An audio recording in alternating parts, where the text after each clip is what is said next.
भगवान, पहली मुलाकात। हर कहानी की शुरुआत कहीं से होती है और हमारी यह कहानी एक छोटे से गांव से शुरू होती है।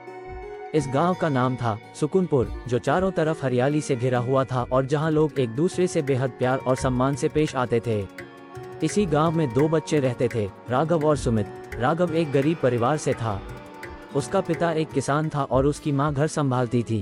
परिवार बड़ा था और राघव की जिम्मेदारी भी बड़ी थी। छोटी उम्र में ही उसे खेतों में पिता की मदद करनी पड़ती थी। पर इन कठिनाइयों के बावजूद राघव का दिल साफ था। वह हमेशा मुस्कुराता रहता था और उसके दिल में सभी के लिए जगह थी। सुमित दूसरी तरफ एक धनी परिवार से था। उसके पिता गांव के सबसे बड़े व्यापारी थे और उनकी कई दुकानें थीं। सुमित की जिंदगी आसान थी, लेकिन उसे भी अपने माता पिता से बहुत कम समय मिलता था क्योंकि वे व्यापार में व्यस्त रहते थे। इसके बावजूद सुमित का स्वभाव भी राघव की तरह ही अच्छा था। दोनों में समानता ये थी कि वे हमेशा दूसरों की मदद करने के लिए तैयार रहते थे। इन दोनों का परिचय तब हुआ जब गांव के स्कूल में खेल प्रतियोगिता आयोजित की गई। राघव और सुमित दोनों ही कबड्डी की टीम में थे। प्रारंभ में दोनों के बीच ज्यादा बातचीत नहीं हुई थी, लेकिन जैसे जैसे समय बीता उनके बीच बातचीत बढ़ने लगी। प्रतियोगिता के दौरान राघव ने सुमित की मदद की जब वह गलती से गिर गया था। उस दिन से दोनों के बीच एक अनजानी दोस्ती की शुरुआत हो गई थी। भाग 2, बढ़ता रिश्ता।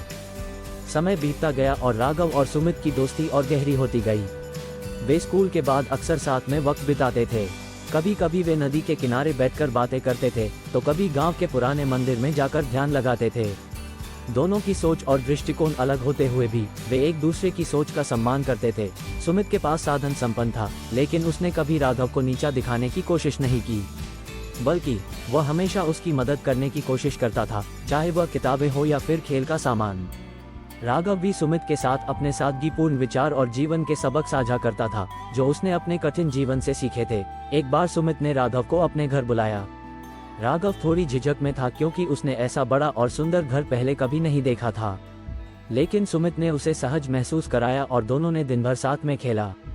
उस दिन राघव ने महसूस किया कि सच्ची दोस्ती में न कोई बड़ा होता है, न कोई छोटा। दोनों एक दूसरे के साथ बराबरी का महसूस करते थे। भाग 3, मुश्किलें और विश्वास। कहते हैं कि सच्ची दोस्ती की परख तब होती है जब जीवन में मुश्किलें आती हैं। एक दिन गांव में अचानक से बड़े बदलाव आने लगे। सुमित के पिता का व्यापार घाटे में जाने लगा और उन्हें कुछ कर्ज लेना पड़ा। इससे सुमित का परिवार आर्थिक तंगी में आ गया।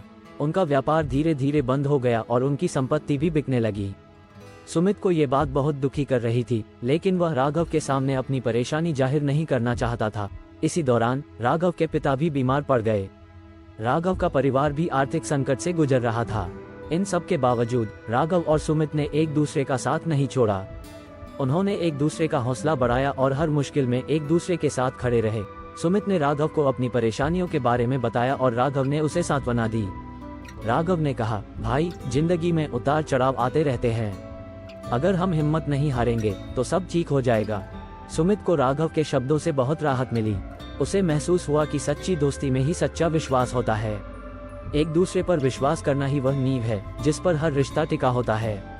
उस दिन के बाद सुमित और राघव ने निश्चय किया कि वे अपनी समस्याओं का समाधान खुद करेंगे और एक दूसरे की मदद से अपनी जिंदगी को सुधारेंगे। भाग 4, नया अध्याय। धीरे धीरे समय के साथ सुमित और राघव ने अपने हालात को सुधारने की कोशिश शुरू की। सुमित ने अपने पिता के पुराने कारोबार से जुड़े नए अवसर खोजने की कोशिश की और राघव ने भी अपने खेतों में नई फसल उगाने के तरीकों पर काम करना शुरू किया। दोनों ने साथ मिलकर योजनाएं बनाई और एक दूसरे को सलाह दी। सुमित ने राघव को किताबें दी जिनमें कृषि विज्ञान की नई जानकारियां थीं और राघव ने सुमित को मेहनत करने की प्रेरणा दी। इस प्रकार दोनों ने एक दूसरे की क्षमताओं का इस्तेमाल किया और धीरे धीरे उनके हालात सुधरने लगे। गांव के अन्य लोग भी उनकी मेहनत और दोस्ती से प्रेरित हुए। उन्होंने भी अपने जीवन में सुधार करने के लिए नए कदम उठाने शुरू किए। राघव और सुमित की दोस्ती अब केवल उनके लिए नहीं, बल्कि पूरे गांव के लिए एक मिसाल बन गई थी। गांव के लोग उनके सहयोग, समर्पण और एक दूसरे के प्रति विश्वास को सराहने लगे। भाग 5, सच्ची दोस्ती का फल। कुछ सालों बाद सुमित और राघव दोनों ने अपनी जिंदगी में सफलता हासिल की। सुमित का परिवार फिर से अपने पैरों पर खड़ा हो गया और उनका व्यापार फिर से चल पड़ा। राघव का खेत भी अब खूब फल फूल रहा था और उसकी मेहनत रंग लाई थी। दोनों की सफलता का रहस्य उनकी आपसी दोस्ती और विश्वास था, जिसने उन्हें कभी हार नहीं मानने दी। सुमित और राघव की दोस्ती अब और भी गहरी हो चुकी थी। उन्होंने समझ लिया था कि जीवन में धन दौलत से ज्यादा महत्वपूर्ण चीज दोस्ती और विश्वास होती है। सच्ची दोस्ती वह होती है जो किसी भी परिस्थिति में साथ खड़ी रहती है, चाहे हालात कैसे भी हों। एक दिन गांव के बुजुर्गों ने राघव और सुमित को बुलाकर उनका सम्मान किया। वे उनकी दोस्ती और विश्वास की मिसाल देकर युवाओं को सिखाते थे कि जीवन में दोस्ती और विश्वास की कितनी अहमियत है। सुमित और राघव को भी गर्व था कि उनकी दोस्ती ने पूरे गांव को एक नई दिशा दिखाई। भाग 6, जीवन का सफर। राघव और सुमित की कहानी यह बताती है कि दोस्ती सिर्फ साथ में समय बिताने का नाम नहीं है, बल्कि यह एक दूसरे के प्रति सच्ची निष्ठा और विश्वास का प्रतीक है। चाहे जीवन में कितनी भी मुश्किलें आएं, सच्चे दोस्त हमेशा साथ खड़े रहते हैं और एक दूसरे का हौसला बढ़ाते हैं। दोनों ने अपने जीवन की इस यात्रा में ये सीखा कि दोस्ती और विश्वास ही वह नींव है जो किसी भी रिश्ते को मजबूत बनाते हैं। उन्होंने ये भी सीखा कि सफलता का असली अर्थ सिर्फ आर्थिक रूप से संपन्न होना नहीं है, बल्कि रिश्तों में समृद्धि और सच्चे विश्वास को बनाए रखना है। अब गांव में कोई भी मुश्किल आती है तो लोग कहते हैं, अगर राघव और सुमित की दोस्ती ऐसी मुश्किलों को झेल सकती है तो हम भी अपनी कठिनाइयों का सामना कर सकते हैं। इस तरह उनकी कहानी गांव की नई पीढ़ियों के लिए प्रेरणा बन गई। अंत। राघव और सुमित की दोस्ती की यह कहानी हमें सिखाती है कि जीवन में सबसे बड़ा धन है सच्ची दोस्ती और एक दूसरे पर अटूट विश्वास। जीवन में चाहे कितनी भी कठिनाइयां क्यों न आए, अगर हमारे पास सच्चे दोस्त हैं तो हम हर मुश्किल का सामना कर सकते हैं। नमस्कार जी, कैसे हो आप सभी दोस्तों। ये वीडियो कैसी लगी? अगर अच्छी लगी है तो वीडियो को लाइक करो और चैनल को सब्सक्राइब